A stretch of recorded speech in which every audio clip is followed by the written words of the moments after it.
దేవుడు ఉన్నందుకే నీకు స్తోత్రములు. ఇంతవరకు తోడుగా ఉన్న దేవుడు ఉన్నందుకే నీకు స్తోత్రములు. మా ప్రభా, ఈ ప్రభు దినాన్ని బట్టి నీకు వందనాలు, స్తోత్రాలు చెల్లించుకుంటున్నాం. నీ పిల్లలముగా ఈ సాయంకాల సమయంలో మా సోదరుడు జానన్న వదిన పిల్లలను బట్టి నీకు స్తోత్రాలు. ప్రభా, వారి గృహములో ఇలాగూ ఈ స్తుతి కూడిక కలిగి ఉండే భాగ్యం ఇచ్చినారు, వందనాలు. కుటుంబ పక్షముగా మీరు చేసిన మేలులు ఉపకారములన్నిని బట్టి ప్రభా, వాటిని తలపోసుకుంటూ నాయన ఈ స్తుతి కూడిక ఏర్పాటు చేయబడి ఉంటుండగా వారి పక్షంగా మీరు చేసిన ప్రతి మేలును బట్టి నీకు వందనాలు. నా ప్రాణమా యెహోవాను సన్నుతించుము, నా అంతరంగమున సమస్తమా ఆయన పరిశుద్ధ నామమును సన్నుతించుము. నా ప్రాణమా యెహోవాను సన్నుతించు, ఆయన చేసిన ఉపకారముల్లో దేనిని మరొకమని. ప్రభువా, మీరు చేసిన ప్రతి మేలు ప్రతి ఉపకారములను బట్టి నీకు స్తోత్రాలు. పరలోక తండ్రి, ఇంటిని ఆధారం చేసుకొని నీ రక్షణ సువార్తను నీ సాయంకాలము ప్రకటించే సమయం దీవెనకరంగా చేయము. దేవా, రావాల్సిన బిడ్డలందరినీ కూడా సకాలంలో మీరే త్వరపడి తీసుకురండి, నీ సన్నిధికి నడిపించండి. వచ్చిన వారిని బట్టి నీకు స్తోత్రాలు. ప్రభువా, నీ సన్నిధిలో మేము గడిపే సమయం దీవించమని నీ పాదములకు అప్పగించుకుంటూ పాడే పాటలు, ధ్యానించే లేఖన భాగాల ద్వారా మీరే మాతో మాట్లాడము సమయాన్ని దీవించమని ప్రార్థిస్తున్నాం. సమస్త మహిమ ఘనత ప్రభావాలు నీకే చెల్లించుకుంటూ యేసు ప్రభువు నామమున స్తుతించి ప్రార్థించి వేడుకున్నాం తండ్రి, ఆమెన్.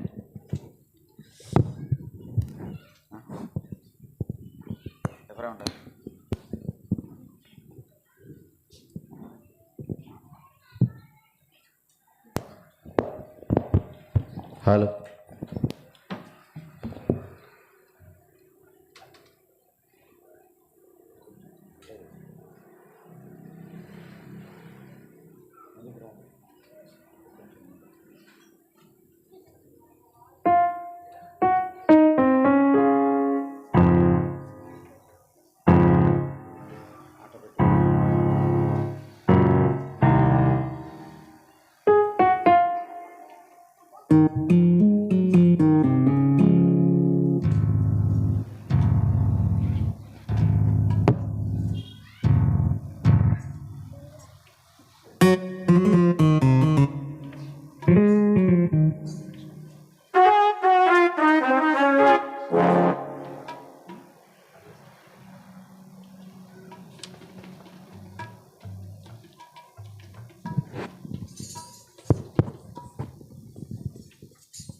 ఈ పెద్ద పాఠ్యపుస్తకంలో పాఠ సంఖ్య 236, కొన్ని పుస్తకాల్లో 202.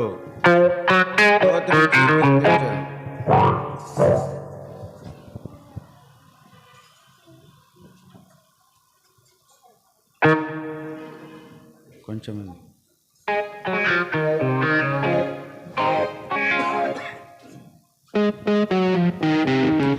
స్తోత్రించి కీర్తించదము. హల్లెలూయా.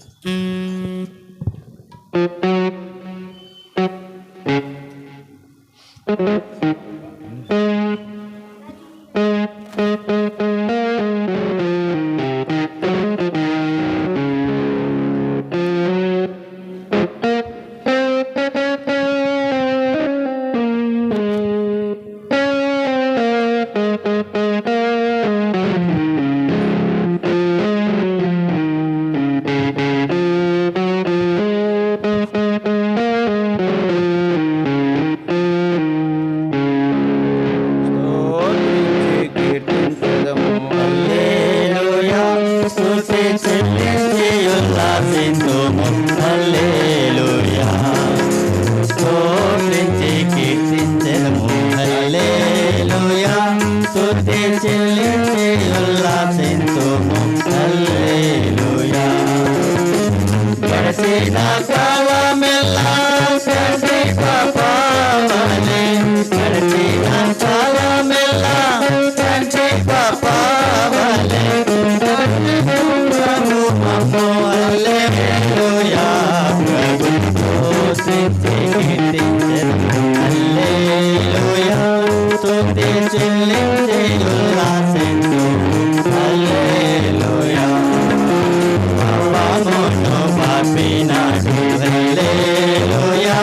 మన శాపమును పాపినాడు హల్లెలూయా. పాపమును పాపినాడు హల్లెలూయా. మన శాపమును పాపినాడు హల్లెలూయా. కన్నతల్లి వలెనే కనికరించెను మమ్ము, కన్నతల్లి వలెనే కనికరించెను మమ్ము, కన్నతరమ ప్రేమ హల్లెలూయా. ప్రభువు కీర్తించెదము హల్లెలూయా. స్తుతి చెల్లించి ఉల్లాసింతుము హల్లెలూయా.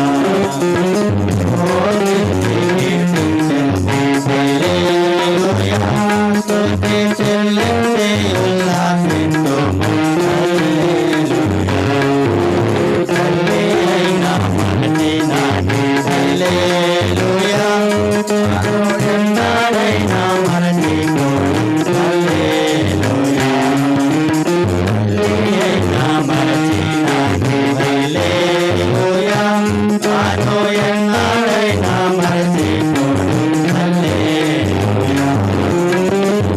ఎల్లైవుల నుంచి ఉల్లాసము సాగును, ఎల్లైవుల నుంచి ఉల్లాసము సాగును, ఉల్లాగముల కోరి హల్లెలూయా.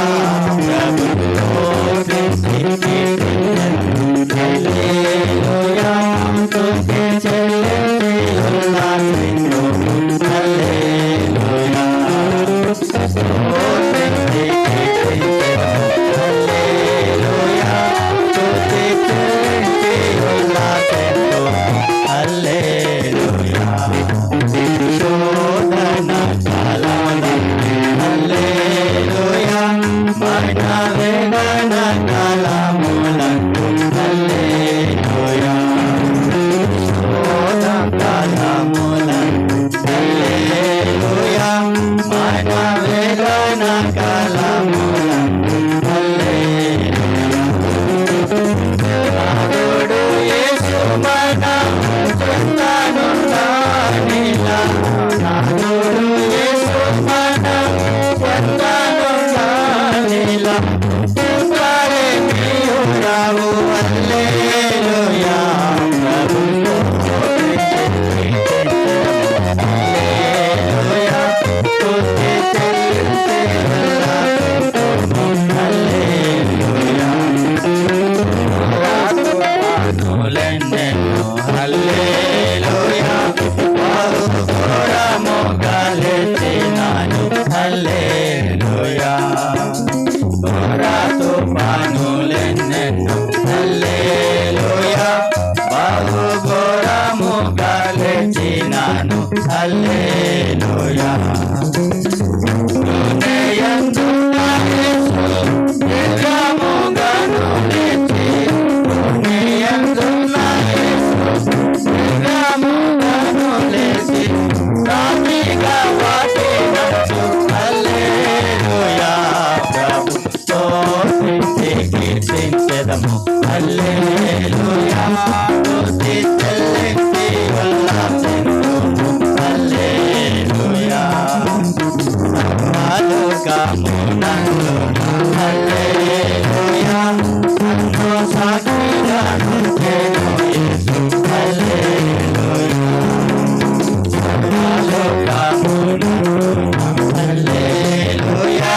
నన్ను సాక్షిగా నుంచెను యేసు హల్లెలూయా. చేరిన వారినల్లా కోరి ప్రేమించెను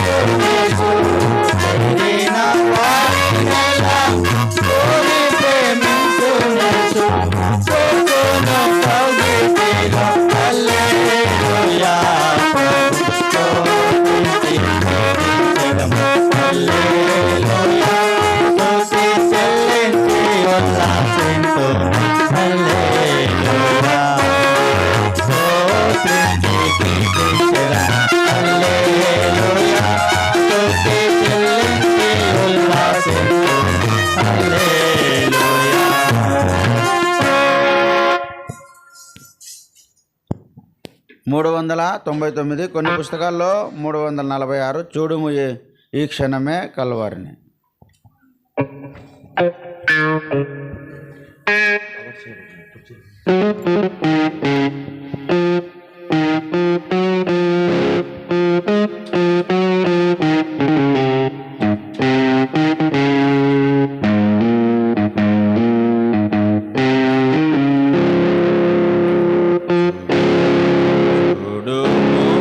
క్షణమే కల్వారిని మా ప్రభువు నీకై నిలుచుండెను.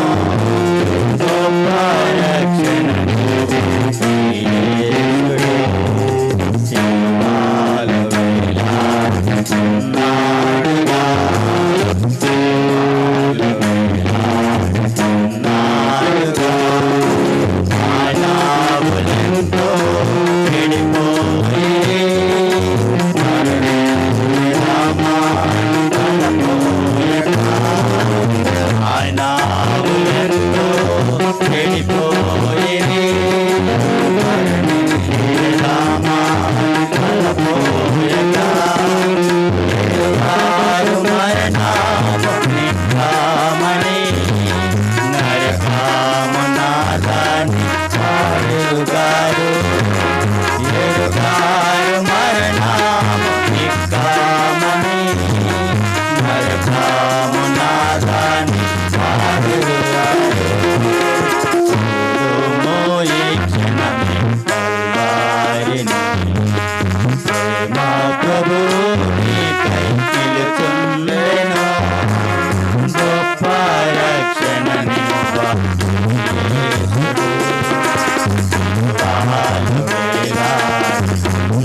నీకు తలవన్నీయు చనిపోవు సమయాన్ వెంటాడావు.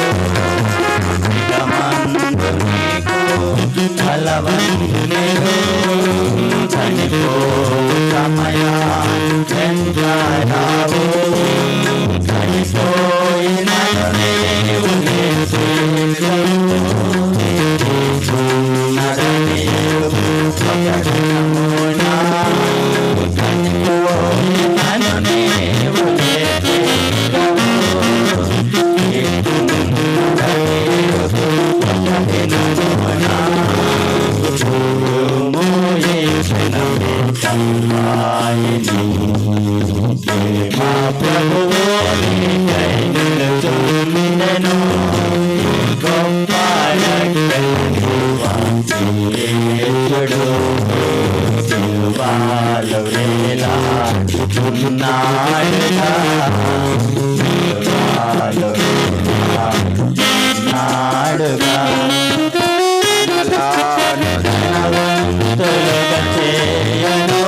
బైబిల్ బల్ల పాడుకుందాం.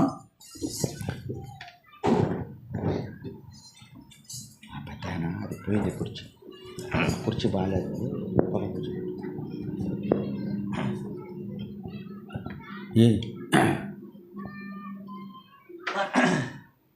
అది కాదు అంకులు, ఓబాయ్ అంకులు ఎడు కూర్చో.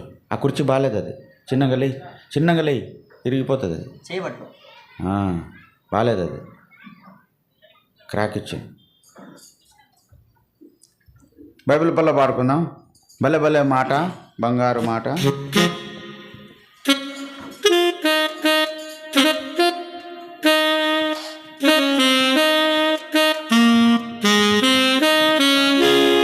భలే భలే మాట, బంగారు మాట, బైబిల్లో మాట, యేసు మాట. భలే భలే మాట, బంగారు మాట, బైబిల్లో మాట, యేసు మాట. నా జీవితాన మరువని మాట, యేసు మాట. నా జీవితాన మరువని మాట, యేసు మాట.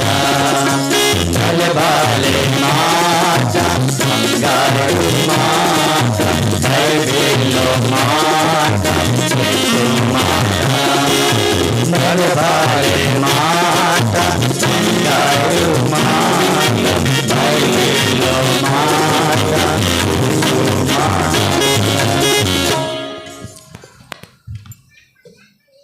సాయంకాల సమయంలో ప్రభువైన యేసుక్రీస్తు నామమున మీకందరికీ మా యొక్క శుభాలు తెలియజేస్తున్నాం. ఈ దినము ఈ ప్రత్యేకమైన కృతజ్ఞతా కూడిక ఏర్పాటు చేయట జానన్న కుటుంబముగా సంఘమంతటిని ఆహ్వానించి ఈ స్తుతి కూడిక ఏర్పాటు చేసుకున్నటకు దేవుడు చేసిన మేలును బట్టి దేవునికి ఎంతో కృతజ్ఞులమై ఉన్నాం. దేవుడు వారి కుటుంబ పక్షముగా చేసిన మేలులు, దేవుని ఉపకారములు ఆయన తలపోసుకుంటూ ఈ కూడికను ఏర్పాటు చేసుకున్నాడు. దేవుడు మన పక్షముగా ఎన్నో రకాలుగా ఆయన మేలు చేయి దేవుడైనాడు కనుక దేవుడు తన ప్రజలైన వారికి ఆయన మేలు చేసేవాడు. అందుకే దావీదు కూడా 103వ కీర్తనలో దేవుడు చేసినటువంటి ఆ మేలు ఉపకారాలను బట్టి దేవుని ఎంతగానో తాను మరి ఆరాధించి సన్నతించిన వాడుకున్నాడు. 103వ కీర్తన మొదటి 2 వచనాల్లో, నా ప్రాణమా యెహోవాను సన్నతించుము, నా అంతరంగమున సమస్తమా ఆయన పరిశుద్ధ నామమును సన్నతించుము. నా ప్రాణమా యెహోవాను సన్నతించుము, ఆయన చేసిన ఉపకారములలో దేనిని మరొకము. దేవుడు చేసిన మేలు ఉపకారములో దేనిని మరొకమని చెప్తున్నాడు. చిన్న ప్రార్థన చేసుకొని దేవుని వాక్యాన్ని మనం ధ్యానిస్తాం. మోకరించగలిగిన వారు మోకరించండి. ప్రేమగల తండ్రి, పరిశుద్ధుడైన దేవా యేసుక్రీస్తు ప్రభా, నీ పాదాలకు వందనాలు స్తోత్రాలు చెల్లిస్తుంటున్నాం. ఈ యొక్క సాయంకాల సమయంలో ప్రభుదినమందు మా తండ్రి నీ ప్రియ బిడ్డలు జానన్నను బట్టి, వదిన బట్టి, పిల్లలను బట్టి నీకు స్తోత్రములు. వారిని ప్రేమించి వారి పక్షముగా మీరు ఇంతవరకు తోడుగా ఉండి వారికైనా మేలు చేస్తూ వచ్చినారు. దేవునికి స్తోత్రాలు. సంఘమును ఆహ్వానించి ఈ కృతజ్ఞత కూడిక ఏర్పాటు చేసుకున్నట్టుకు సహాయపడినారు. పాడిన పాటలను బట్టి నీకు వందనాలు. నీ వాక్యం ద్వారా కూడా నీ ప్రజలైన వారికి నీ మాటలు అందించబడుటలో సహాయం చేయం. దేవా, నీ వాక్యపు వెలుగు మాకు అనుగ్రహించము. బలహీన దాసుని శిలువ రక్తంతో కడుగునైనా నన్ను పరిశుద్ధపరిచి నా నోటిని మాటలుంచి ఈ మైక్ శబ్దం ద్వారా ఎందరైతే వింటున్నారో వారందరూ కూడా నీ ప్రేమను తెలుసుకొని రక్షణ పొందినట్లుగా సహాయం చేయండి. అలాగున ఈ సమయాన్ని దీవెనకరంగా చేరువచ్చిన మమ్మల్ని అందరినీ నీ చేతులకు అప్పగించుకుంటూ మాతోనూ నీ ప్రజలైన వారందరితోనూ మాట్లాడమని యేసు ప్రభువును అనుసరించి ప్రార్థించి వేడుకున్నాం తండ్రి, ఆమేన్.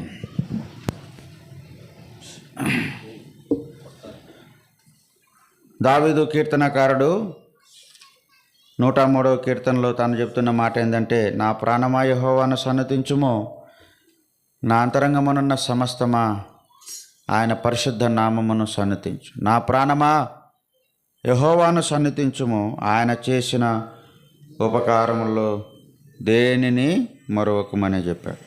5వ వచనం 2వ లైన్లో రాయింది, మేలుతో నీ హృదయమును ఆయన తృప్తిపరచువాడని జ్ఞాపకం. మేలుతో నీ హృదయమును ఏం చేసేవాడు? ఆయన తృప్తిపరిచే దేవుడు. కనుక లోకములో ఉన్న ప్రతి మానవునికి ఆయన తృప్తినిచ్చే దేవుడు ఆయన. కనుక మేలుతో తృప్తిపరచువాడని జ్ఞాపకం చేయబడతా ఉంది. మంచి గోధుమలతో నేను నిన్ను తృప్తిపరుస్తానని చూడండి కీర్తనలు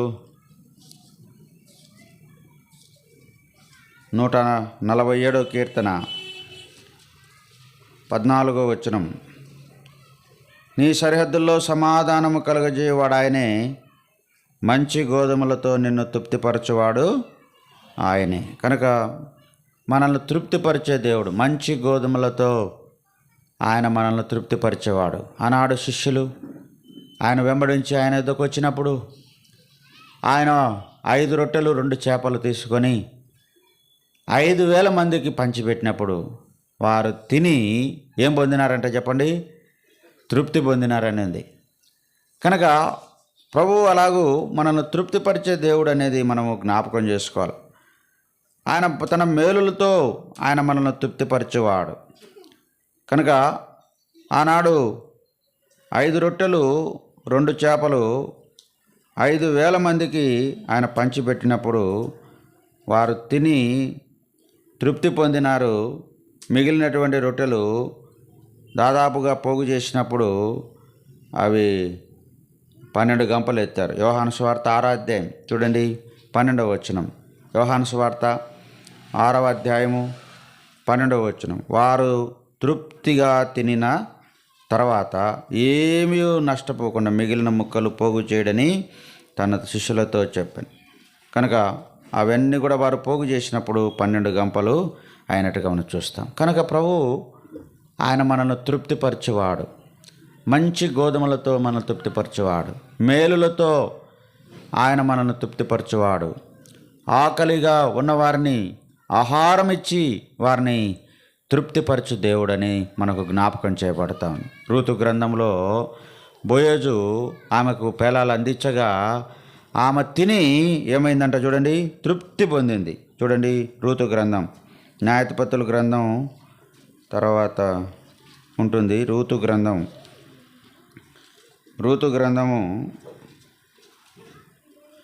2వ అధ్యాయం, రూతు గ్రంథము 2వ అధ్యాయము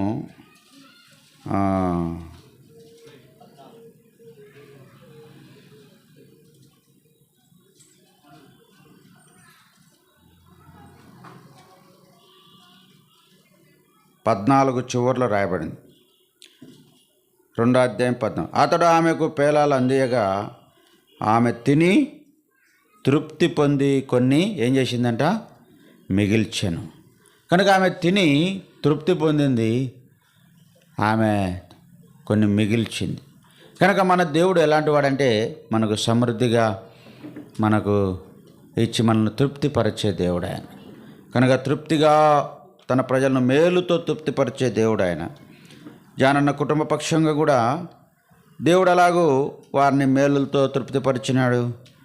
కనుక వారి అవసరతలోనూ వారి అక్కర్లోనూ దేవుడు అలాగూ సహాయం చేస్తూ వచ్చినట్టుగా మనం చూస్తాం. కనుక ఆయన మనల్ని తృప్తిపరిచే దేవుడుగా ఉన్నాడని దావీదు జ్ఞాపకం చేసుకొని, నా ప్రాణమా యెహోవాను సన్నతించుము, నా అంతరంగమైన సమస్తమా ఆయన పరిశుద్ధ నామమును సన్నిధించుము, ఆయన చేసిన ఉపకారములో దేనిని మరవద్దు. కనుక జానన్న తాను దేవుడు చేసిన మేలును ఉపకారములు దేని మర్చిపోకుండా దేవుని స్తుతించాలి. ప్రభువా, నువ్వు నన్ను మేలుతో తృప్తిపరిచినావు, నీ మేలులతో నన్ను ఇంతవరకు నడిపించినావు, కుటుంబ పక్షంగా సహాయపడుతూ వచ్చినావు, పిల్లల పక్షంగా సహాయపడుతూ వచ్చినావు, ఆర్థిక అవసరతల్లో సహాయపడుతూ వచ్చినావు, పోషించినావు, కాపాడినావు, నాకు అన్ని విధాల సహాయపడినావు దేవా. నీ మేలులతో నన్ను తృప్తిపరిచినావు.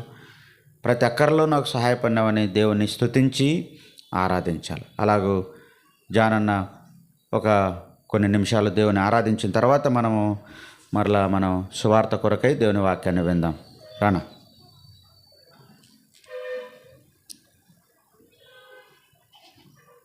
ఆడే వచ్చావా? రా చిన్నగా వచ్చావా?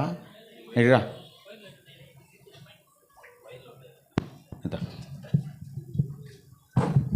కళ్ళు మూసుకోండి, మోకరించండి.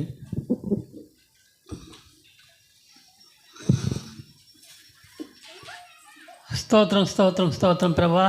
103 కీర్తనతో మాట్లాడినట్లుగా ప్రభా, నాకు చేసిన మేలులు ఉపకారములను వేటిని మరొక అయ్యా నా జ్ఞాపకం చేసుకుంటకు నాకు అవకాశం ఇచ్చినావు. కృతజ్ఞతా స్తోత్రాలు. నా పక్షంలో నాకు జయం ఇచ్చినందుకు కృతజ్ఞత స్తోత్రాలు. జనములు జయించుటకు నీ కుడి చేతిని పట్టుకొని ఉన్నాను. నీ యెషయా 45 మొదటి వచనంలో ప్రకారం ప్రభా, నా జీవిత పోరాటంలో విజయం ఇచ్చినావు. అందుని బట్టి నీ కృతజ్ఞతా స్తోత్రాలు. నా పక్షమున నా సజీమని క్యాథరిను బిడ్డల పక్షంలో తండ్రి విజయం ఇచ్చి ఎంతో తండ్రి నాకు మేలులు ఉపకారములు చేసిన దాన్ని బట్టి కృతజ్ఞతాస్తుతులు చెల్లించుకుంటున్నాను. నా ప్రాణమా యెహోవాను సన్నుతించుము, నా అంతరంగంలో సమస్తం ఆయన పరిశుద్ధ నామమును సన్నుతించుము. నాకు చేసిన మేలులు ఉపకారములను వేటిని మరొక నిత్యము కృతజ్ఞతాస్తోత్రాలు చెల్లించుకుంటున్నాను ప్రభా. తండ్రి నాకు ఇచ్చినటువంటి సరిహద్దుల్లో ఇచ్చిన సమాధానం బట్టి కృతజ్ఞతాస్తోత్రాలు చెల్లించుకుంటున్నాను. శ్రేష్టమైన గోధుమలతో మేము తృప్తిపరచు దేవుడుగా మాకుంటున్న కృతజ్ఞతాస్తోత్రాలు. తండ్రి నువ్వు చేసిన మేలులు తండ్రి నా జీవిత యాత్రలో అయ్యా ఎన్నో మేలులు తండ్రి, చిన్ననాటి నుండి మొదలుకొని ప్రభా వివాహ విషయంలో తండ్రి వివాహమైనప్పుడు యవన బిడ్డలు చదువుతుండగా వారి చదువుల్లోనూ ఉద్యోగ పనుల్లోనూ ప్రతి విషయంలో నువ్వు ఎన్నో మేలులు ఉపకారములు చేస్తూ నా పక్షమున నా బిడ్డల పక్షమున కుటుంబ పక్షమున చేసిన మేలులు ఉపకారములు విజయాలను బట్టి ఏమిచ్చినా రుణస్తుని నొప్పుకుంటూ నా హృదయపూర్వక స్తుతి ఆరాధన యేసు క్రీస్తు నామంలో సమర్పించుకుంటున్నాను తండ్రి, ఆమెన్.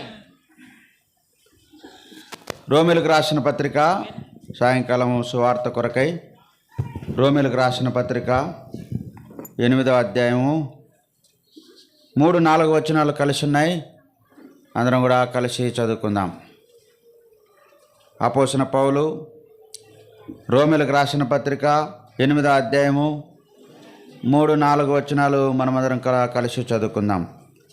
శరీరమును అనుసరింపక ఆత్మను అనుసరించి నడుచుకున్న మనయందు ధర్మశాస్త్ర సంబంధమైన నీతి విధి నెరవేర్చబడవలనని పాప పరిహారము నిమిత్తము దేవుడు తన సొంత కుమారుని పాప శరీరాకారములో పంపి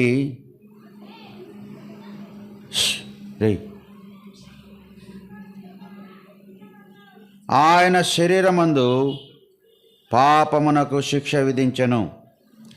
దేవుడు తన సొంత కుమారుని పాప శరీరాకారములో పంపి ఆయన శరీరమందు పాపమునకు శిక్ష విధించెను. ప్రభు ఈ మాటలను మన కొరకై దీవించునుగాక. ప్రియులరా, ఈ దినాల్లో చాలామంది దుఃఖ దినాలని ఉపవాసాలుండి ప్రభువైన యేసుక్రీస్తు వారు సిలువలో మరణించినాడని, ఆయన మన కొరకు ప్రాణం పెట్టినాడని, ఆయన సిలువ బాధలు వేదనలు అనుభవించినాడని చాలామంది ఉపవాసాలుండి ఎంతగానో మరి ఆయన యొక్క సిలువను జ్ఞాపకం చేసుకుని దుఃఖించేవారుగా ఉంటున్నారు. అయితే వాస్తవికంగా బైబిల్ గ్రంథంలో దేవుడు తన సొంత కుమారుని పాప శరీరాకారములో ఆయన పంపి ఆయన శరీరమందు పాపమునకు శిక్ష విధించినాడని దేవుని యొక్క వాక్యం రాయబడతా ఉంది. అయలారమ్మలారా, దేవుడు తన సొంత కుమారుని ఎందుకు ఈ లోకానికి పంపవలసి వచ్చింది? ఆయన ఎందుకు పాప శరీరాకారములో రావలసి వచ్చింది? ఉదయకాలం మనం ఆరాధన వర్తమానంలో కూడా విన్నాము. పాపమెరుగని ఆయన మన కోసము ఈ లోకంలోనికి పాపముగా చేయబడ్డాడు. పాపము ఆయన మీద మోపబడిందని మనం చూస్తూ వచ్చాం. కనుక ప్రభువైన యేసుక్రీస్తు వారు ఈ లోకానికి ఆయన పంపబడిన ముఖ్యమైన ఉద్దేశం ఏమిటంటే, దేవుడు తన సొంత కుమారుని పాప శరీరాకారములో పంపినవాడుగా ఉన్నాడు. ఎందుకు ఆయన పాప శరీరాకారంలో రావాల్సి వచ్చిందంటే, దేవుని కుమారుడైన ఆదాము. లూకాసు వార్తలో మనం చదువుకుంటే ఆదాము అనేటువంటి మొదటి పురుషుడు దేవుని కుమారుడు. చూడండి 3వ అధ్యాయము 38వ వచనం చివరిలో రాయబడింది, మొట్టమొదటి మానవుడు ఆదాము. ఆదాము దేవుని కుమారుడు. దేవుని కుమారుడైన ఆదాము దేవుడు తన పోలికలో తన స్వరూపములో నేలమట్టితో తయారు చేసి నాసికారంధ్రములో జీవవాయువుగా ఆయన నరుడు జీవాత్ముడైనాడు. అయితే దేవుని ఆజ్ఞను అతిక్రమించి దేవుని మాటకు లోబడక ఆయన ద్వారా లోకంలోనికి ఏమొచ్చిందంటే పాపం వచ్చింది. చూడండి రోమిలకు రాసిన పత్రికలో ఒక మనుషుని ద్వారా పాపమును 5వ అధ్యాయం 12వ వచనం.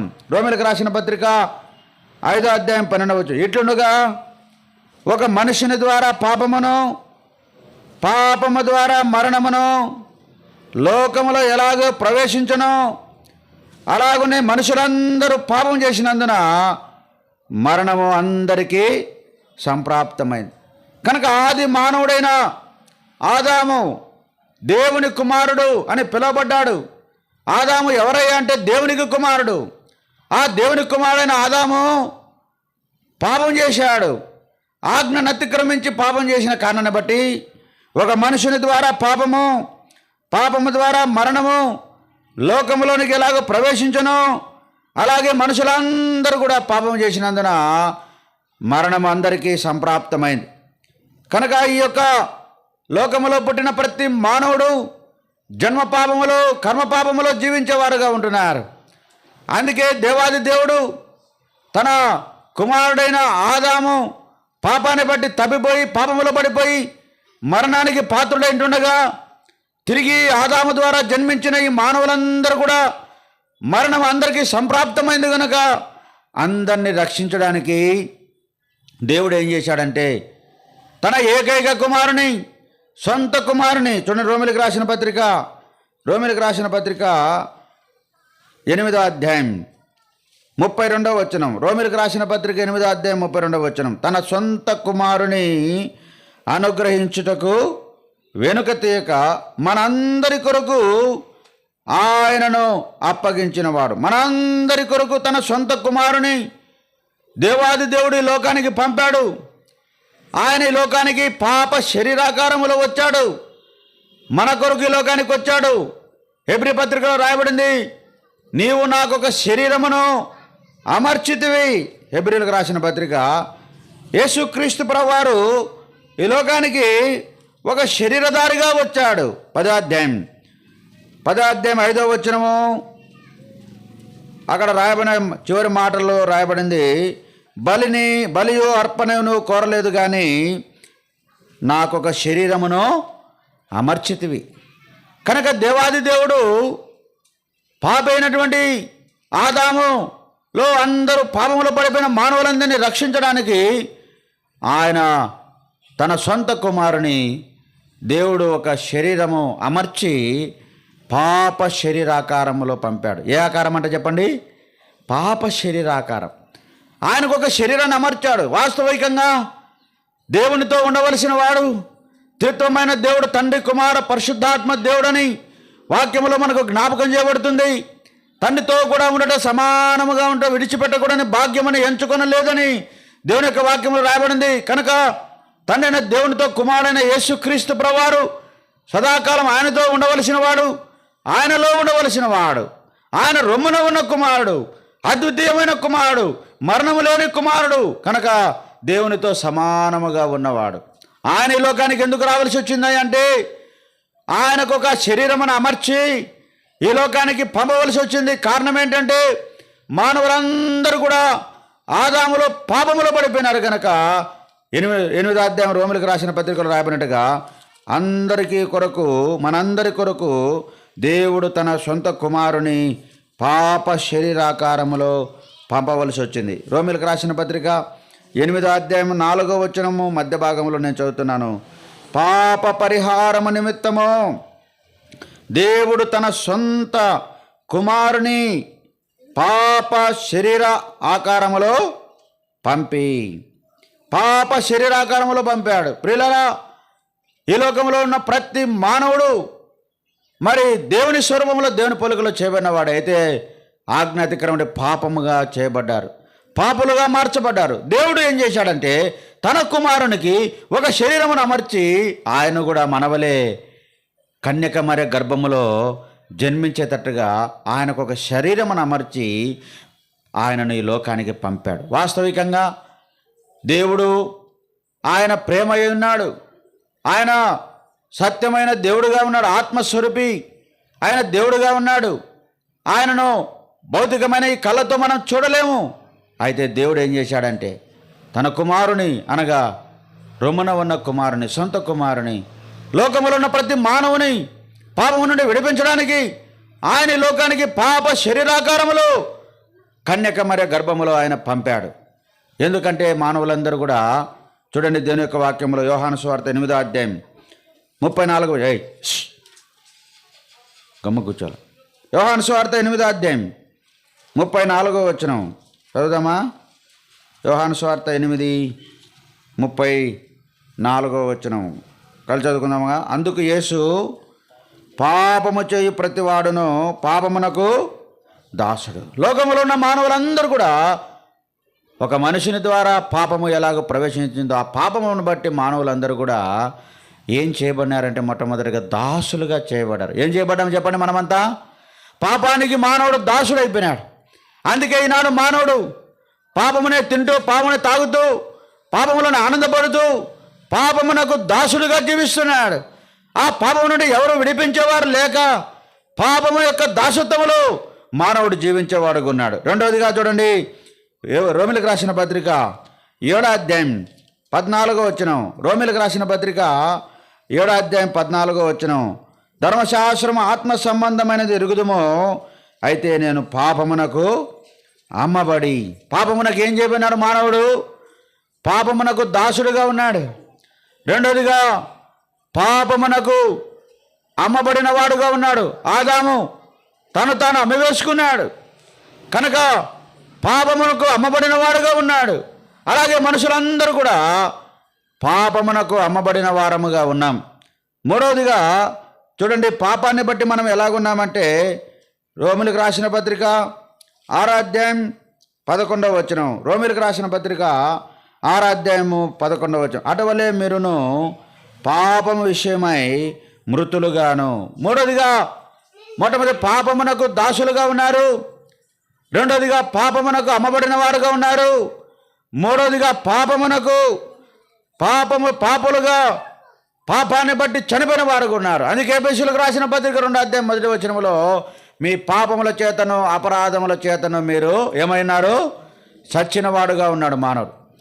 అందుకే దేవాది దేవుడు తన కుమారుని యేసుక్రీస్తు ప్రభును ఈ లోకానికి మానవుడుగా పాప శరీరాకారములో ఎందుకు పంపాడు అంటే మానవులందరూ కూడా పాపానికి దాసులుగా ఉంటున్నారు, పాపానికి అమ్మబడిన వారుగా ఉంటున్నారు, పాపాన్ని బట్టి మరణించేవారుగా ఉంటున్నారు.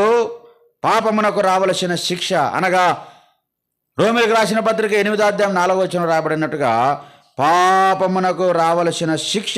చూడండి, చివరి మాట చదువుతున్నాను. ఆయన శరీరమందు పాపమునకు శిక్ష విధించను. పాపానికి ఏముంది చెప్పండి? ఇంకా శిక్ష ఉందన్నమాట. ఆ శిక్షను కూడా పొందవలసిన వాడుకున్నాడు మానవుడు. పాపమునకు రావలసిన శిక్షను, ఆ మరణాన్ని పొందవలసిన వాడుకున్నాడు. అదే మాటలు 6వ అధ్యాయము 23వ వచనములో మనకు జ్ఞాపకం చేయబడుతుంది. రోమిలకు రాసిన పత్రిక 6:20 ఏలనగా పాపం వలన వచ్చు జీతము మరణం. కనుక అందరూ కూడా ఆ మరణం అనే శిక్షను పొందేటువంటి వారుగా ఉంటున్నారు. అది నిత్య మరణం. యుగయుగాలు దేవుని నుండి ఎడబాటు చేయబడి అగ్నిగుండములు యుగయుగాలు కాలిపోవలసినటువంటి ఆ నిత్య మరణానికి మానవులందరూ కూడా మరి త్రోసివేయబడేవారుగా ఆ నిత్య మరణములు యుగయుగాలు అగ్ని ఆరదు, పురుగు చావదు, అలాంటి భయంకరమైనటువంటి స్థితిలో మానవులందరూ కాలిపోవలసిన వారు. అలాంటి స్థితిలో ఉన్నారు మానవులు. అందుకే దేవుడు తన యొక్క కుమారుని ఈ లోకానికి పాపము నుండి, పాపపు దాసత్వము నుండి, పాపము యొక్క అమ్మబడిన స్థితిలో నుండి, పాపము యొక్క ఆ శిక్ష మరణములో నుండి మానవుని విడిపించేదాని కొరకు దేవాది దేవుడే మానవ ఆకారములో యేసు అనే నామములో ఆయన ఒక శరీరము దాల్చుకొని మానవుడుగా యేసు అనే నామంలో ఈ లోకానికి వచ్చాడు. ఆయన పాప శరీరాకారంలో ఈ లోకానికి వచ్చి ఆయన శరీరం అంతా కూడా శిలువలో నీ కొరకు నా కొరకు అప్పగించినాడు ప్రియులారా. ఆయన శరీరము అనేకుల పాపములు భరించింది. హెబ్రీలకు రాసిన పత్రిక 9వ అధ్యాయం 28వ వచనం. హెబ్రీలకు రాసిన పత్రిక 9వ అధ్యాయం 28వ వచనము అందరం కూడా కలిసి చదువుకుందాం. వీలైతే చూడండి. హెబ్రీలకు రాసిన పత్రిక 9వ అధ్యాయం 28వ వచనం. మీకు లైటింగ్ ఉంటే కనబడే వారందరూ కూడా చదవండి. ఎంతో ప్రాముఖ్యమైన మాట. అలాగుననే క్రీస్తు కూడా అనేకుల పాపమును భరించుటకు ఒక్కసారి అర్పింపబడి తన కొరకు కనిపెట్టుకుని వారికి రక్షణ నిమిత్తము పాపము లేకుండా రెండవసారి క్రీస్తు కూడా అనేకుల పాపములను ఏం చేయడానికి వచ్చాడు ఆయన చెప్పండి? భరించడానికి వచ్చాడు. ప్రియులారా, నీవు నేను ఆ పాపపు శిక్షను భరించలేం. ఆ మరణాన్ని మనం యుగయుగాలు అగ్నిగుండములో యాతన పడేటువంటి ఆ స్థలములో కాలిపోవలసిన వారం కనుక ఆ పాపపు దాసత్వం నుండి ఎవరు కూడా మనల్ని బయటకు తీసుకొని రాలేని పరిస్థితుల్లో దేవాది దేవుడు తన కుమారుడైన యేసుక్రీస్తు ప్రభువారిని పాప శరీరాకారంలో పంపాడు గనక ఆయన వచ్చి ఏం చేశాడంటే ఆయన శరీరమందు మన పాపములకు రావలసిన శిక్షను ఆయన భరించాడు. నీవు నేను పొందాల్సిన మరణం, నీవు నేను పొందాల్సిన శిక్ష ప్రభువైన యేసుక్రీస్తు వారు ఆయన శరీరమందు భరించాడు. అందుకే ఈనాడు మనం ఏం చేస్తారు, చాలామంది శుక్రవారం అప్పుడు ఆ శిలువ మార్గానికి పోయి ఆయన పొందిన దెబ్బలు, ఆయన పొందిన అవమానాలు అవన్నీ తలపోసుకొని ఆయన నా కొరకు మరణించినాడని తలపోసుకున్నాడు. అయితే ఆయన శరీరమందు ఎంతగా హింసించబడ్డాడు, ఎంతగా గాయపరచబడ్డాడు, ఎంతగా ఆయన శరీరాన్ని అప్పగించాడు. ఈనాడు మానవుడు గ్రహించడంలే, ఏదో అలవాటుగా చేస్తున్నావు. కానీ ఆయన శరీరము ఎందుకు అప్పగించబడిందంటే మనందరి పాపముల కొరకై ఆయన శరీరం అప్పగించబడింది. పిలిపిలికి రాసిన పత్రిక 2వ అధ్యాయంలో మనకు జ్ఞాపకం చేయబడినట్టుగా ఆయన శరీరంలో ఈ లోకానికి వచ్చి చూడండి, మన కొరకు మనుషుల పోలికగా పుట్టి ఆయన మన కొరకై ఎంతగా రిక్తుడిగా చేయబడ్డాడు అని అంటే ఆకారమందు 8వ వచనం చదువుదామా? ఆకారమందు 2:8 పిలిపిలికి రాసిన పత్రిక 2వ అధ్యాయం. మరియు ఆకారమందు మనుష్యుడిగా కనబడి మరణము పొందినంతగా, అనగా శిలువ మరణం పొందినంతగా ఆయన తను తాను విధేయత చూపించిన వాడై తను తాను తగ్గించుకున్నాడు. ప్రియులారా, ఎందుకు ఆయన శిలువ మరణం పొందినంతగా అంతగా తగ్గించుకున్నాడంటే నీవు నేను పొందవలసినటువంటి ఆ మరణం, నీవు నేను పొందవలసిన శిక్ష ప్రభువైన యేసుక్రీస్తు వారి శరీరం మీద మోపబడింది. ఆయన శరీరం అంతా ఏం చేయబడిందంటే పొలము నాగలిచే దున్నబడినట్టుగా ఆయన వీపంతా దున్నబడింది. చారలుగా ప్రభువైన యేసుక్రీస్తు వారి యొక్క శరీరము దున్నబడినదిగా ఉంది. ప్రియులారా, కొరడాలతో కొట్టి ఆయన శరీరాన్ని చీలుస్తూ వచ్చాడు. ఏం కారణం అంటే మనందరి పాపములకు రావాల్సిన శిక్ష ఆయన శరీరం అందు మోపబడి ఆయన శరీరం మీద వేయబడింది.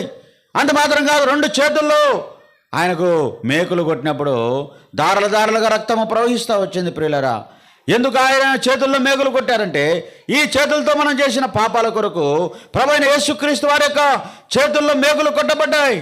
ఆయన యొక్క తలపైన ముళ్ళతో అలబడిన కిరీటం పెట్టారు. ప్రియులారా, ఆ ముళ్ళతో అలబడిన కిరీటం పెట్టి ఆయన శరీరం మీద ఒత్తినప్పుడు రక్తము తల నుండి దారలుగా ఆయన కారుస్తూ వచ్చినాడు. ఎందుకు అంతగా అంటే మన తలతో చేసిన పాపాన్ని బట్టి, మన కాళ్ళతో మనం పోరాని స్థలాలకు వెళ్ళి మనం చేసిన పాపాన్ని బట్టి ఆయన 2 కాళ్ళ మీద ఒక కాలు పెట్టి మేకు దిగగొట్టినప్పుడు దారులుగా ఆయన యొక్క శరీరములో నుండి రక్తము కారుతా వచ్చింది. ప్రియులారా, ఇలాగ ఆలోచిస్తూ పోతే ఆయన శరీరం మీద ఉమ్మి వేశారు, ఆయన ముఖం మీద ఉమ్మి వేశారు. ప్రియులారా, ఆ యొక్క గడ్డ పెంటుకలు పట్టుకొని ఆయన ఎంటుకలు పట్టుకొని పెరికారు. ఎంతగా ఆయన శరీరం హింసించబడేది, ఎంతగా మనందరి పాపములకు రావాల్సిన శిక్ష ప్రభువైన యేసుక్రీస్తు వారు నీకు బదులుగా, నాకు బదులుగా, మనందరి బదులుగా, ప్రపంచంలో ప్రతి మానవునికి బదులుగా యేసుక్రీస్తు ప్రభువారు ఆయన శరీరమందు శిక్ష అనుభవించినాడు. 3 మేకుల మీద బరువైనటువంటి ఆయన శరీరాన్ని 3 మేకుల మీద వేలాడదీస్తే ఆయన శరీరం అంతా కూడా ఎంతగా వేదన అనుభవించింది. ప్రియులారా, ఎంతగా దున్నబడ్డాడు, ఎంతగా కొట్టబడ్డాడు. దేవుని యొక్క వాక్యంలో పేతురు రాస్తూ అంటాడు, ఆయన తన శరీరమును మన కొరకు అప్పగించుకున్నాడంట. ఎట్లా అప్పగించుకున్నాడంటే చూడండి, దేవుని యొక్క వాక్యములో పేతురు రాసిన మొదటి పత్రిక 2వ అధ్యాయం 24వ వచనం. పేతురు రాసిన మొదటి పత్రిక 2:24. మనము పాపముల విషయమై చనిపోయి నీతి విషయమై జీవించినట్లు ఆయన తానే తన శరీరమందు మన పాపములను మాను మీద మోసుకొనెను. ఆయన పొందిన గాయముల చేత మీరు స్వస్థత పొంది. కనుక ఆయన తానే తన శరీరమందు మన పాపములను ఆ శిలువ మాను మీద మోసుకున్నాడు ప్రియులరా. కనుక ఆ బరువైనటువంటి శిలువ యేసుక్రీస్తు ప్రభువారు ఆ యెరూషలేము వీధుల గుండా మోసుకుంటూ వెళ్ళాడు.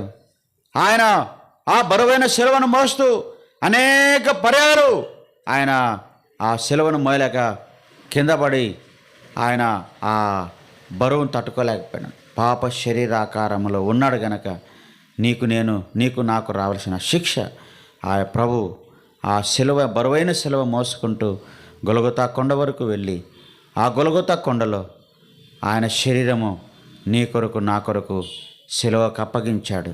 చేతుల్లో మేకులు, కాళ్ళలో మేకులు, తలపైన మల్ల కిరీటము, పక్కలో బల్లెపోటు, శరీరం అంతా కొరడా దెబ్బలు ప్రభువైన యేసుక్రీస్తు వారు నీ కొరకు నా కొరకు కొట్టించుకొని ఆ శిక్షను భరించి నేను పొందవలసిన మరణాన్ని పొంది తన రక్తమంతా చివరి బొట్టు వరకు కార్చాడు. ఎందుకయ్యా అంటే యేసు రక్తము ప్రతి పాపము నుండి మనల్ని ఏం చేస్తుంది? కడిగి పరిశుద్ధపరుస్తుంది. యోహాను రాసిన మొదటి పత్రిక 1వ అధ్యాయంలో ఆ మాట మనకు యేసు ప్రభువారు కార్చిన రక్తం మానవుల ప్రతి పాపమును కడిగేదిగా ఉంది. 7వ వచనం చివరి భాగంలో ఉంది. అప్పుడు ఆయన కుమారుడైన యేసు రక్తము ప్రతి పాపము నుండి మనల్ని పవిత్రులుగా చేస్తుంది. మనము పాపము లేని వారమని చెప్పుకునేడలా మనల్ని మనమే మోసపరుచుకుందాము, మరియు మనలో సత్యం ఉండదు.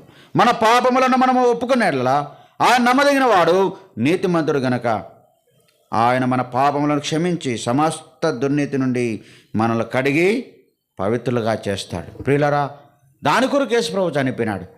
అయ్యా బాగా తాగి బాగా పండగ వచ్చింది, ఆ శుక్రవారం ఒకరోజు ఉపవాసం ఉండి మిగతా రోజులంతా బీడీలు తాగి సారాయి తాగి లేకపోతే బూతు మాటలు మాట్లాడి చెడ్డ మాటలు మాట్లాడి వాళ్ళతో కొట్లాడి ఇళ్ళతో కొట్లాడి కనుక నెమ్మది లేకుండా జీవించి మరలా యేసు ప్రభువా అంటే ఏం లాభంలే.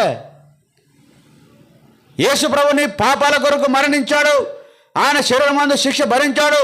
చేతుల్లో మేకులు, కాళ్ళలో మేకులు కొట్టించుకొని ఆయన వీపంతా దున్నబడి తలపైన ముల్లకిరీటం పెట్టబడి ఆయన శరీరమందు శిక్ష భరించినాడని నమ్మి నీ పాపాల నుండి నువ్వు విడిపించబడి యేసయ్యా నా శిక్ష అంతా నువ్వు భరించినావు గనక, నా పాపాలన్నీ నువ్వు మోసుకున్నావు గనక నన్ను క్షమించు నాయనా, నా పాపాలన్నీ క్షమించు నాయనా, నన్ను నీ బిడ్డగా చేసుకో యేసుప్రభా. నేను ప్రార్థన చేసి యేసుప్రభుకు నీ హృదయాన్ని ఇవ్వాలా. ప్రియుడా, నీ హృదయంలో పాపం ఉన్నంత వరకు పాపమునకు దాసుడుగా అమ్మబడిన వాడుగా పాపము యొక్క శిక్ష మరణము నిత్య నరకానికి అగ్నిగుణానికి వెళ్ళేవాడుగా ఉంటావు. దాన్ని తప్పించుకోవాలంటే మొట్టమొదటి నీ హృదయాన్ని యేసుప్రభుకి ఇవ్వాలా. యేసుప్రభు నీ హృదయంలో చేర్చుకోవాలా. మెల్లో సెలవు వేసుకున్నంత మాత్రాన నీ జీవితం మార్చబడదు, కానీ హృదయంలోనికి యేసుప్రభుని ఆహ్వానించాలి. యేసయ్యా, నేను ఎటువంటి పాపములో ఉన్నాను, ఇలాంటి చెడు జీవితంలో ఉన్నాను, ఆ పాపపు దాసత్వం నుండి, పాపపు అలవాటు నుండి నన్ను విడిపించి రక్షించి నన్ను నీ బిడ్డగా చేసుకో, ఎప్పుడు చనిపోయినా నన్ను నీ రాజ్యంలో చేర్చుకో యేసయ్యా అని ఆయన దగ్గర నువ్వు ప్రార్థన చేయాలి. ప్రియులరా, అందుకే యేసుప్రభు వారు తన శరీరమందు శిక్ష భరించాడు. అందుకే ఆయన మరణించాడు. తండ్రైన దేవుడు ఆయన లోకానికి పంపి మనందరూ పొందవలసిన శిక్ష ఆయన మీద పడేశాడు. ఆయన నీ కొరకు మరణించాడు. నువ్వేమీ ఇవ్వాల్సిన పనిలే, నువ్వేం చేయాల్సిన పనిలే. ఈ దినాల్లో చాలామంది మరి ఎంతో యేసుప్రభు చనిపోయినాడని దుఃఖపరుచుకొని ఎంతో చేస్తాం. నువ్వేమి చేయాల్సిన పనిలే. హృదయంలో ఉన్న పాపాన్ని ఒప్పుకుంటే చాలు, హృదయమును శుద్ధి చేసుకుంటే చాలు, హృదయంలో ఉన్నటువంటి ఆ మలినమును తొలగించుకుంటే చాలు.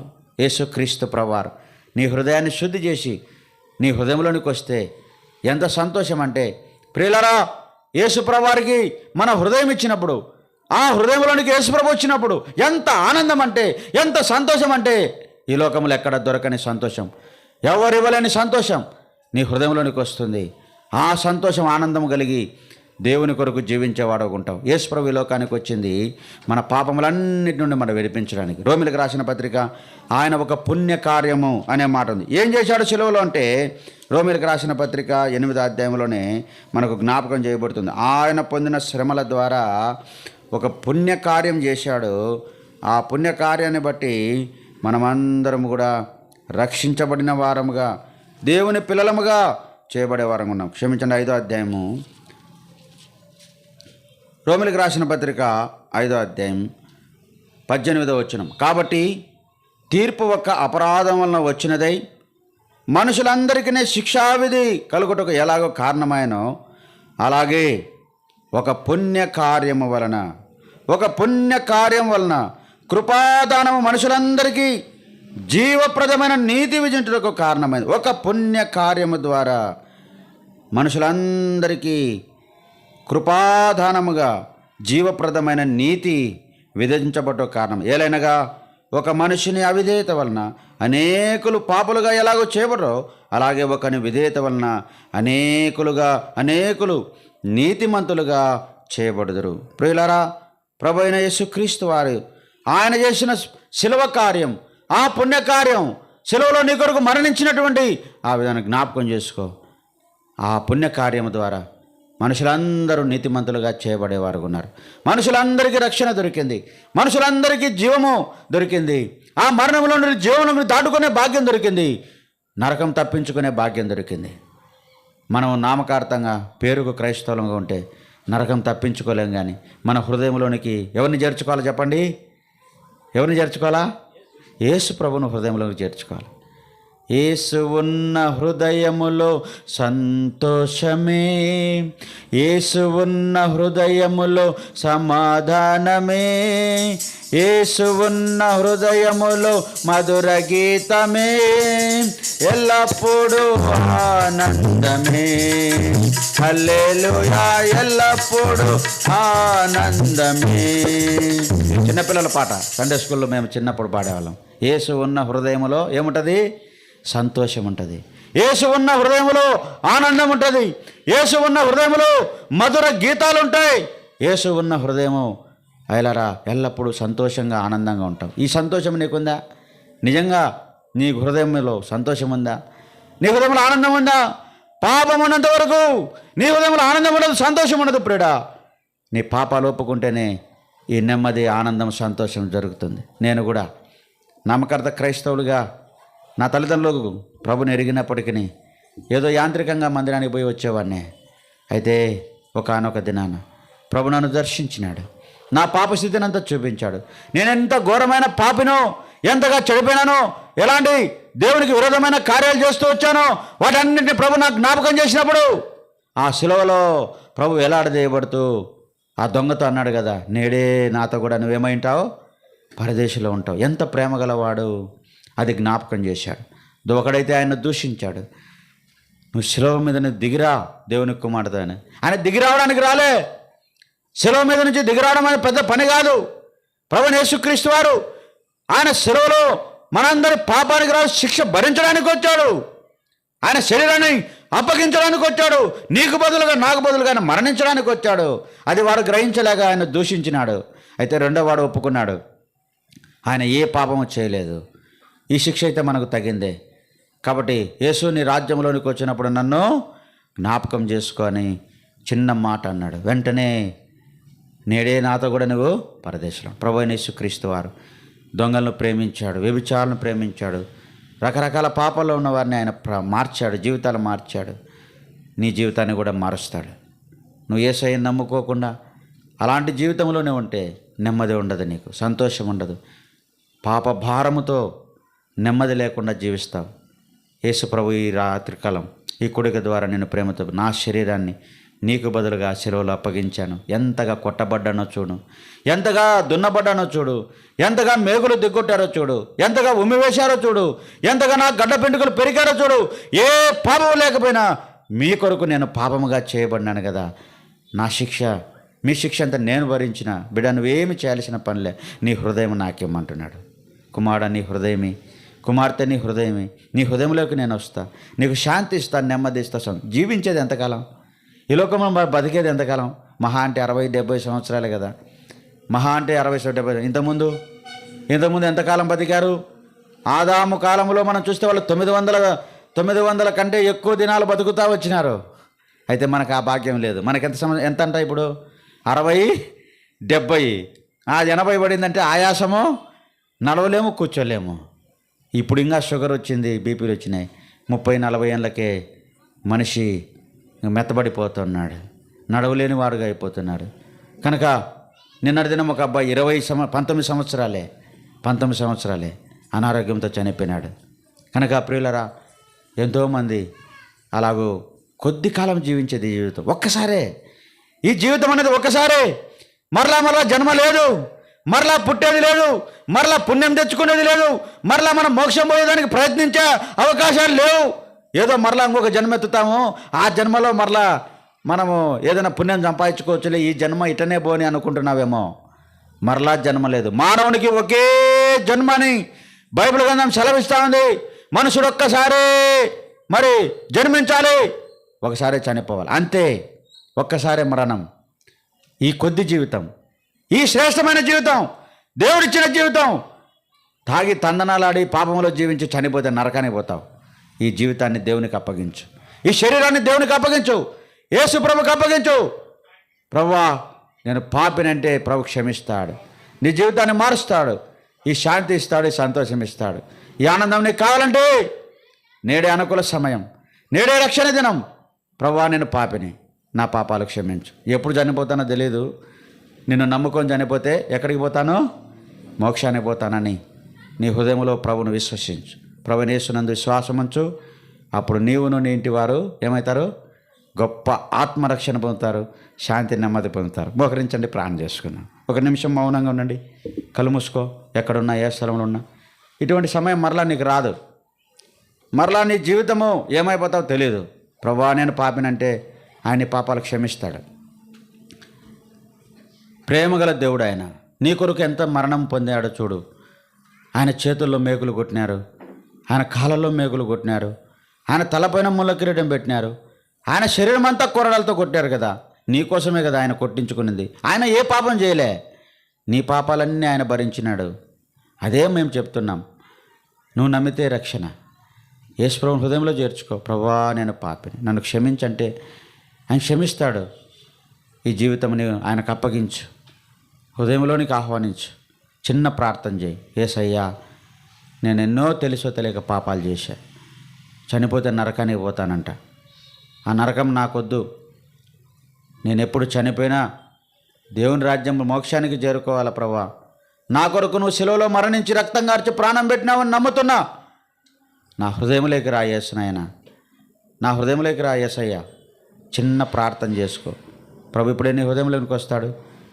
నీ పాప జీవితం నిన్ను విడిపించి నెమ్మదిచ్చి ఆనందం ఇస్తాడు. ప్రార్థన చేసుకుందాం. దేవా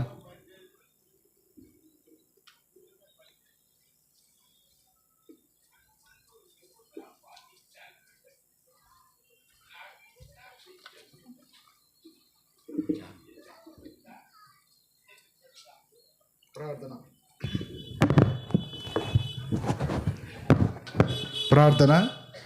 పరిశుద్ధుడైన తండ్రి, నీతిమంతుడైన యేసునామమున మీకు వందనం చెల్లిస్తున్నాను. జానన్న గృహాన్ని ఆధారం చేసుకొని వారికి జరిగిన మేలులను బట్టి మొట్టమొదటిగా మేము స్తుతించడానికి ఇచ్చిన కృపను బట్టి స్తోత్రములు, వందనములు. తర్వాత మరి మీరు ఈ లోకానికి పాప శరీరాకాన్ని ధరించుకొని ఏ పాపం ఎరుగని మీరు నా కోసం పాపముగా చేయబడి మనుషులందరి ఈ పాపపు శిక్ష మీ మీద విధించబడిందనే విధానాన్ని బహు తేటతెల్లగా మాకు తెలియపరిచినందుకు స్తోత్రములు, వందనములు.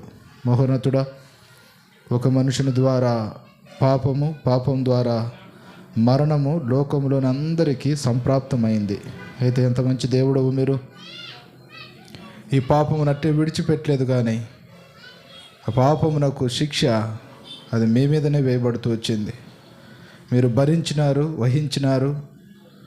బరువైన ఆ సిలువను మోసి మూడు మేకుల మీద మీరు వేలాడుతూ సర్వలోక పాప పరిహార నిమిత్తము వారి తండ్రి ప్రాయశ్చిత్తార్థముగా నా కోసం మీరు సెలవులో మరణించినందుకు స్తోత్రములు, వందనములు.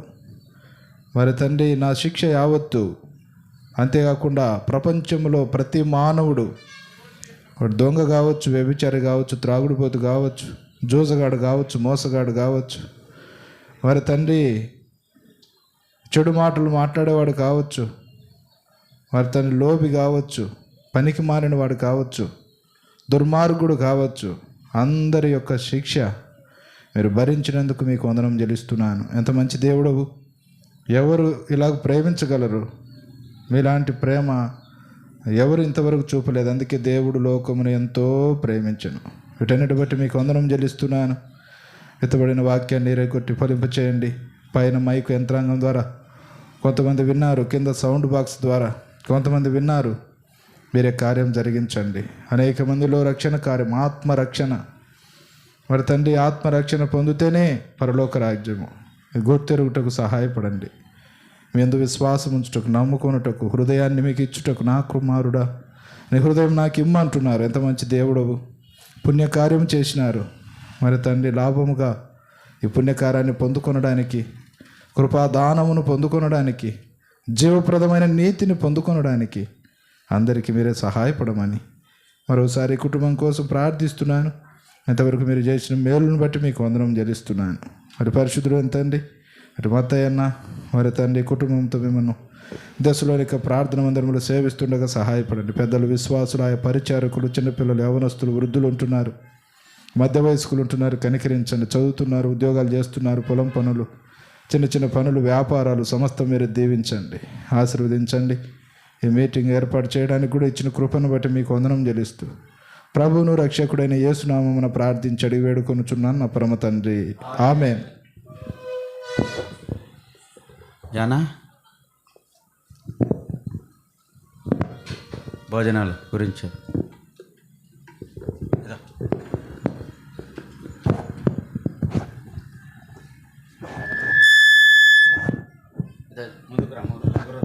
Praise lord. ఈ ఆహ్వానం అందించి వచ్చేసినటువంటి సంఘ విశ్వాసులందరికీ నా హృదయపూర్వక వందనములు.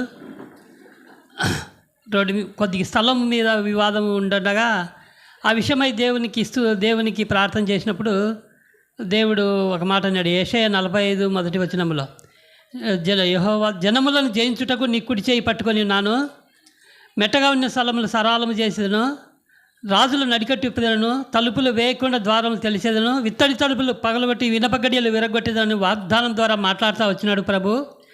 దాన్ని బట్టి దేవుడు విజయం ఇస్తూ వచ్చినాడు. దైవ సేవకుడు మత్తయ్యన్న, ఆయన కుటుంబంతో పాటు బాధ్యత సహోదరులు ప్రతాపు, ఓబేదు, నా సమకాలికుడైనటువంటి సీను బ్రదర్ ఎంతగానో ప్రార్థన చేస్తూ వచ్చినారు. మరి సంఘమంతా కూడా, విశ్వాసులంతా కూడా ప్రార్థన చేస్తూ వచ్చినారు. అందును బట్టి ప్రభు నా పక్షమున జయం ఇచ్చినాడు. అందును బట్టి ఈ స్తుతి కూడిక ఏర్పాటు చేయడమైనది. వచ్చిన వారికందరికీ భోజనాలు సమృద్ధిగా చేయబడినాయి. అందరూ కూడా తిని సంతోషముగా స్వీకరించవలసి, నా కొరకు, నా కుటుంబం కొరకు కూడా ప్రార్థన చేయాలి. కుటుంబం అంతా కూడా సంపూర్ణంగా రక్షింపబడాలని, నా కోసం కూడా, నా కుటుంబం అంతటి కొరకు మీరందరూ కూడా ప్రార్థన చేయాలని విన్నవించుకుంటూ అన్నంగా చివరి ముగింపు చేస్తాం. ప్రైజ్ లార్డ్ అందరికీ.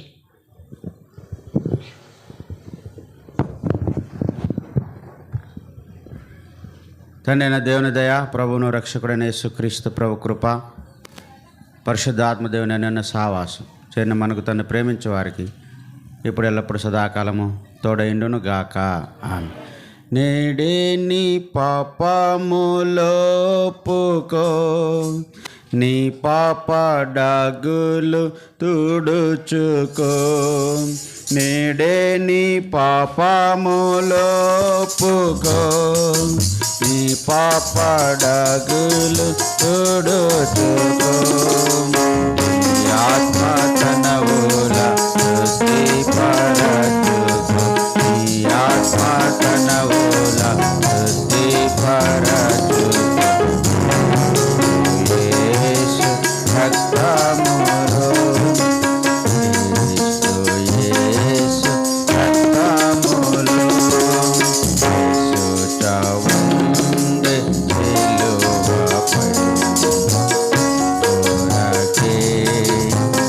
కొరకే ఎంత గొప్ప ప్రేమను కొరకే నా కొరకే. Praise the lord. ఇక్కడే అందరికీ భోజనాలు. సిస్టర్స్ అంతా ఒకవైపున, బ్రదర్స్ అంతా ఒకవైపున మీరు ఉంటే బఫే సిస్టంలో భోజనము వడ్డించబడుతుంది. ఒకటి సిస్టర్స్ అంతా ఒకవైపున మీరు ప్లేట్లలో పెట్టించుకొని ఒకవైపు తినండి, బ్రదర్స్ అంతా ఒకవైపు తినాలని మనవి చేస్తాం. Praise the lord. చేపలు తీసేయండి, చేపల మీద కూర్చోవద్దు. చేపలు తీసేసిన తర్వాత భోజనాలు ఏర్పాటు చేస్తారు. బ్రదర్స్ వెళ్ళి ఆ భోజనానికి సంబంధించి తీసుకొని రండి.